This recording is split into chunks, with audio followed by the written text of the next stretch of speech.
On a summer night in 1992, inside a packed arena in Barcelona, something happened that almost never happens in competitive sports. Before the game even began, before the first whistle or the first jump ball, players from the opposing team walked across the court, not to intimidate the United States, not to trash talk, and not even to warm up. Instead, they approached the American players with cameras in their hands.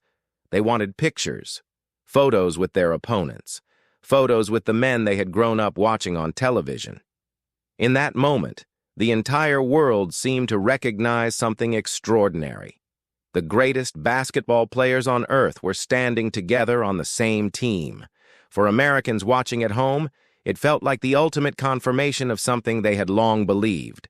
Basketball was America's game, and the best players to ever play it were wearing the red, white, and blue. That team would soon be known as the 1992 United States men's Olympic basketball team, but history remembers them by a much more famous nickname, the Dream Team. It wasn't just hype, it wasn't marketing, it was a literal description of what fans around the world were seeing. For the first time in Olympic history, the United States was allowed to send professional NBA players to compete. And instead of sending just a few stars, the country assembled what many analysts still consider the greatest roster ever put together in any team sport. The story begins a few years earlier, after a rare and painful disappointment.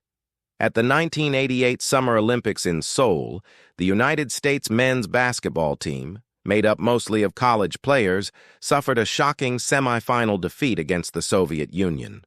For decades, the Americans had dominated Olympic basketball, but the rest of the world was catching up quickly. Professional leagues in Europe were improving, international players were getting better, and the gap between American amateurs and professional international athletes was shrinking. When the United States ended that tournament with only a bronze medal, it sent a powerful message. If the country wanted to reassert its dominance in the sport it invented, something had to change.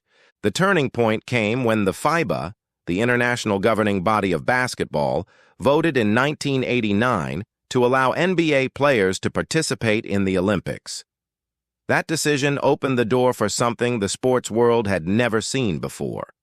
The best professional basketball players in the world representing the United States on the Olympic stage.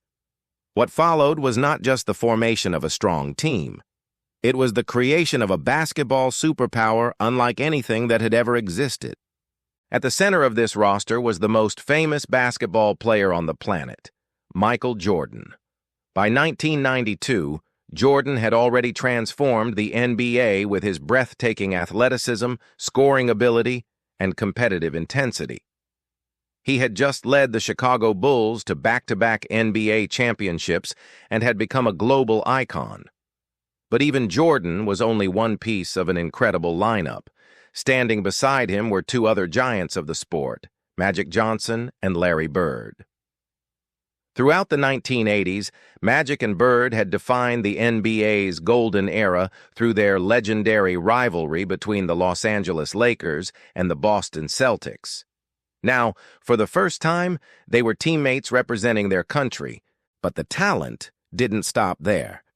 The roster also included dominant stars like Charles Barkley, Karl Malone, Scottie Pippen, Patrick Ewing, David Robinson, Clyde Drexler, Chris Mullin, and John Stockton. The only college player on the roster was Christian Laettner, who had just finished a legendary career at Duke University. Coaching this unbelievable collection of talent was Chuck Daly, the respected head coach who had recently led the Detroit Pistons to 2 NBA championships. When this team arrived in Spain for the 1992 Summer Olympics in Barcelona, the atmosphere surrounding them was unlike anything the Olympic Games had experienced before. Crowds didn't just come to watch basketball, they came to witness legends. Every arena the Americans entered felt like a sold-out concert. Opposing players often looked just as excited as the fans in the stands. Many of them had grown up studying the moves of Jordan, the dazzling passes of Magic Johnson, and the deadly shooting of Larry Bird. Suddenly, they were sharing the same court with their heroes. That surreal admiration produced one of the most famous moments of the entire Olympic tournament. Before a game against the national team of Cuba during a qualifying competition earlier that year, several Cuban players approached the American bench carrying cameras. Instead of focusing on strategy or intimidation, they wanted photos with the stars of the Dream Team. They posed alongside Magic Johnson and Larry Bird, smiling widely as if they were meeting celebrities rather than preparing to face opponents. For those players, simply sharing the court with these legends was already a once-in-a-lifetime experience. Once the games began, the basketball world quickly realized that the Dream Team was even more dominant than expected. The Americans didn't just win, they overwhelmed their opponents. Their style combined raw athleticism, precise teamwork, and highlight reel plays that seemed to appear every few minutes. Charles Barkley led the team in scoring throughout the Olympic tournament, using his physical strength and relentless energy to dominate inside. Meanwhile, Michael Jordan and Scottie Pippen applied suffocating defensive pressure that made it nearly impossible for opposing teams to run their offense. The results were staggering. The United States won all 8 of its Olympic Games by an average margin of more than 40 points. Not a single opponent came close to defeating them. Every matchup looked less like a competitive contest and more like a global demonstration of how high the level of basketball could truly be. The players themselves later admitted that their toughest competition during that summer actually came from their own scrimmages in practice, where the stars pushed each other at an elite level. The gold medal game came against Croatia men's national basketball team, led by the brilliant shooting guard Dražen Petrović and the young forward Toni Kukoc. Croatia played with pride and determination, but even their talented roster couldn't match the overwhelming firepower of the Dream Team. The United States secured the gold medal with a decisive victory, completing an undefeated run that confirmed what the entire world had already suspected. This was the most dominant team ever assembled. But the real legacy of the Dream Team went far beyond the final scoreboard. Their influence reshaped the global basketball landscape. Television broadcasts of their games reached millions of viewers across continents, inspiring young players everywhere to pick up a basketball. In the years that followed, international talent began entering the NBA in growing numbers.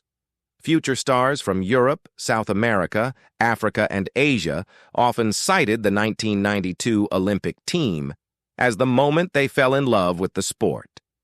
3 decades later, the Dream Team remains a symbol of American basketball excellence. It represented not just talent, but a cultural moment when the United States displayed the very best of the game it created. The players were icons, the performances were unforgettable, and the message was unmistakable. In the summer of 1992, when those 12 American players stepped onto the Olympic court in Barcelona, the rest of the world didn't just face a team. They faced basketball perfection.